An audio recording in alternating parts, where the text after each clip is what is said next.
warahmatullahi wabarakatuh. Kami dari kelompok 2 dalam ujian praktek merawat jenazah. Saya Elina Rafika Maulisa Afrilia, absen 8. Saya Nana Kalimatus Sadia, absen 1. Saya Tiara Hayu, absen 4. Jika ciri-ciri seseorang mendekati ajal, yang pertama, kakinya nampak lemas atau tidak kaku.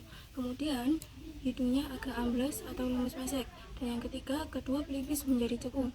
Maka disunahkan menghadapkan ke arah kiblat.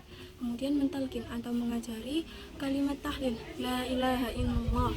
Kemudian membacakan surat yasin dan mentajri atau menemukan air. Kamu kenapa, Sari? Sari, kamu kenapa? Ayo kita ke rumah sakit. Sari, ayo kita ke rumah sakit. Sari, kenapa? Sari coba jadiin aku ya. La ilaha illallah. La ilaha illallah. Sari.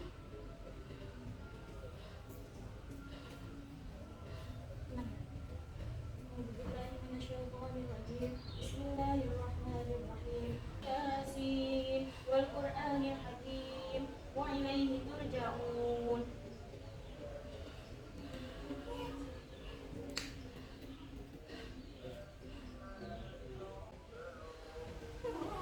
Ayo, ini.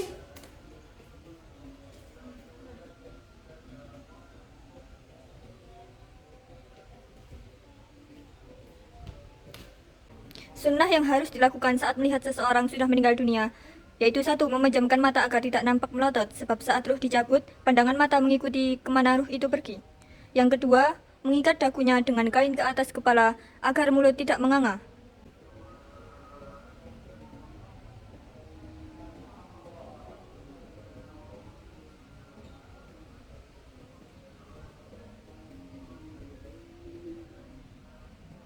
Yang ketiga, melemaskan persendian anggota tubuh atau menyedekapkan tangan.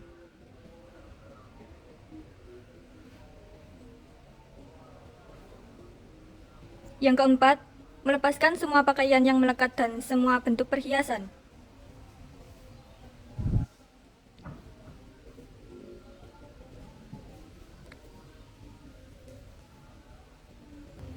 Yang kelima, tutup kembali seluruh tubuh mayat dengan kain tipis.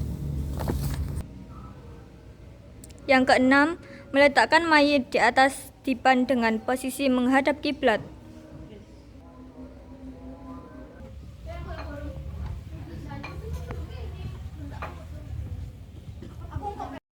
Sebelum memandikan mayit, yang memandikan mayit harus wudhu terlebih dahulu.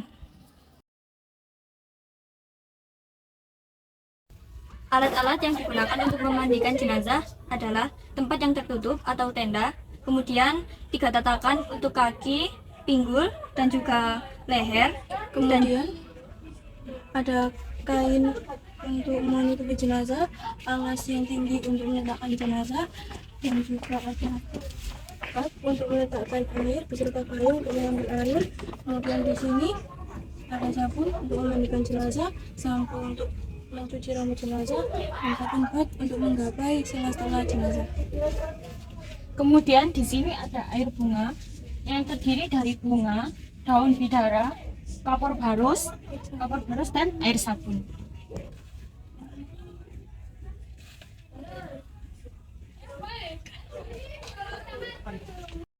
Sebelum dimandikan, tekan perut jenazah secara perlahan agar kotoran keluar sambil disiram air mengalir.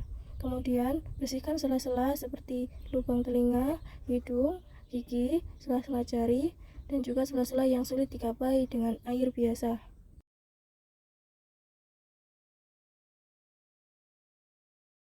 Setelah diistinjakan, jenazah diwudhui dengan membaca Nawaitul wudu al-masnuna lihadihil mayyitati lillahi ta'ala.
Setelah selesai wudhu, mulai proses memandikan dengan menyiram kepala dan membaca niat memandikan. Nawaitul ghusla an hadhil mayyitati lillahi ta'ala. Kemudian kepala jenazah dicuci menggunakan sampo. Apabila ada rambut yang terjatuh, maka dikumpulkan dan diselipkan pada kain kafan. Kemudian mulai mengguyur badan sampai kaki sebelah kanan terlebih dahulu, kemudian mengguyur badan sebelah kiri dengan menggunakan air sabun yang mengalir sampai 3 kali.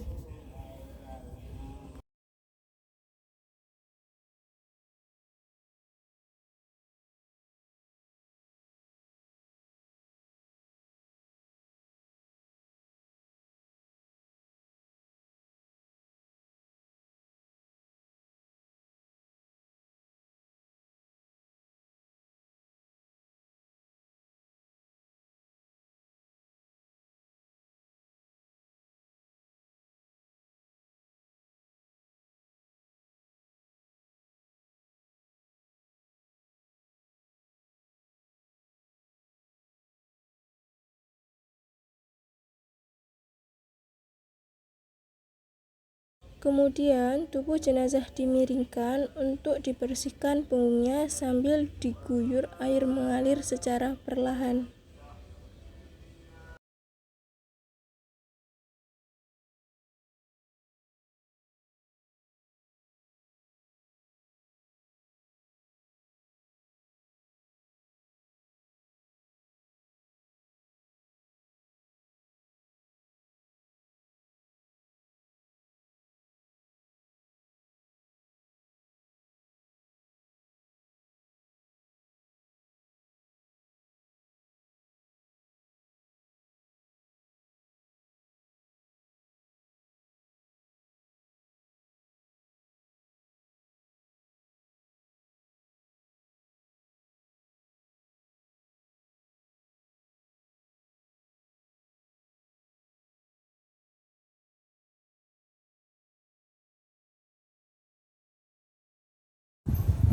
Setelah jenazah dimandikan, kemudian jenazah diwudhui kembali sebelum dilap dengan handuk sampai kering.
Ditutup kembali dengan kain yang bersih dan ditempatkan pada dipan dan siap untuk dikafani.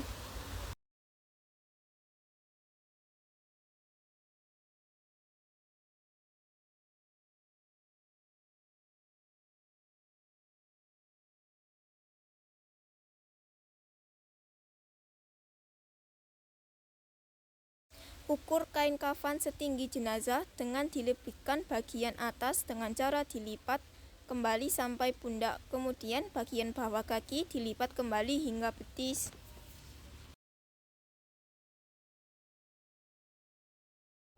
Potong kain kafan menjadi 5 bagian, kemudian gunakan 1 bagian untuk kerudung, baju kurung, dan rok, serta tali sebanyak 5 helai. Kemudian 2 potongan lainnya sebagai lapisan terluar.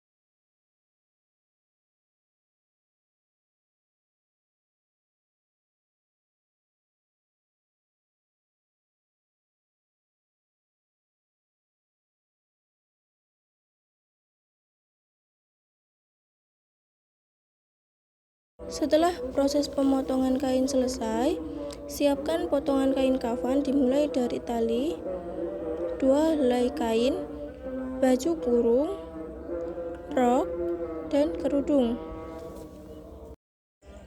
Setiap kain diberi wewangian dan juga serbuk cendana.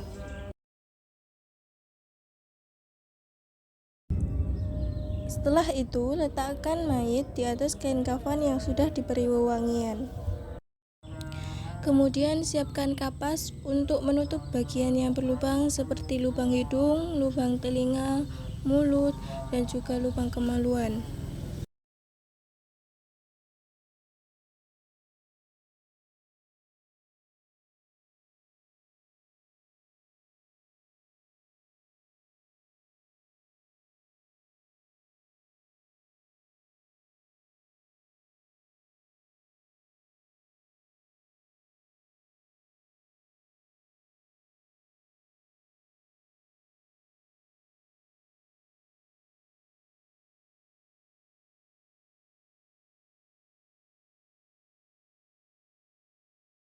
Kemudian ikat kedua ibu jari kaki dengan sehelai kain.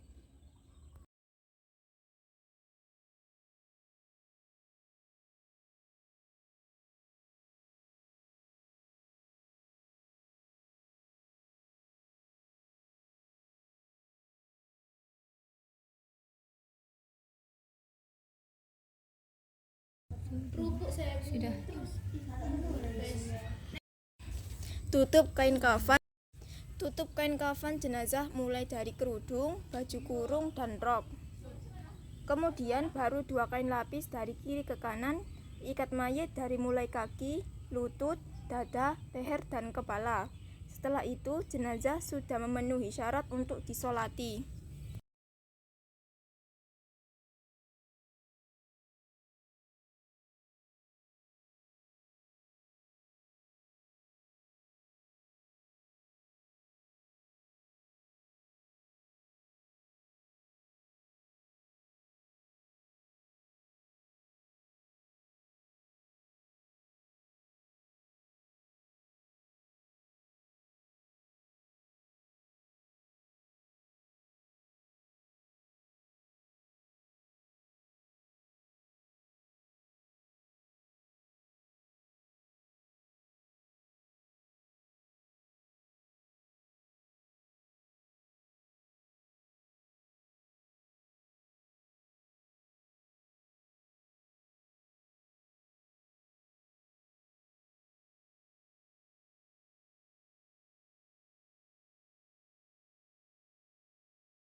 Usolli ala hadihil mayyitati arba'a takbirati mustaqbilal kiblati fardu kifaya lillahi ta'ala.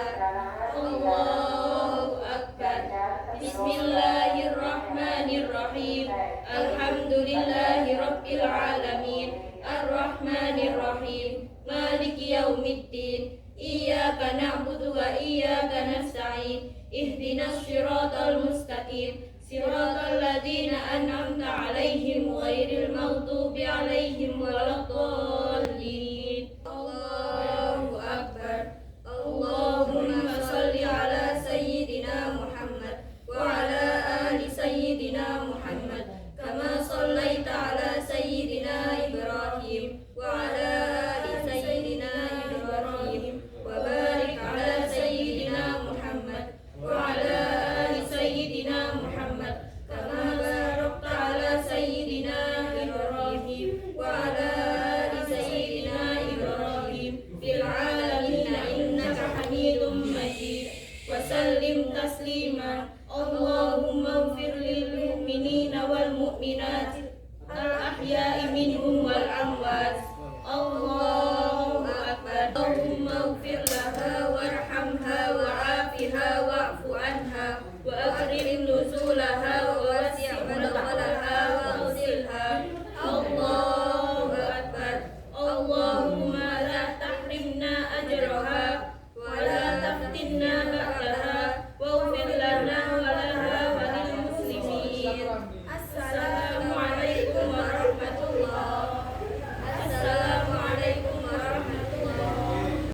cara mengubur jenazah menurut hukum Islam adalah yang pertama, jenazah dikubur dalam sebuah lubang dengan kedalaman setinggi orang berdiri, dengan tangan melambai ke atas dan dengan lebar seukuran 1 ziro lebih 1 jengkal.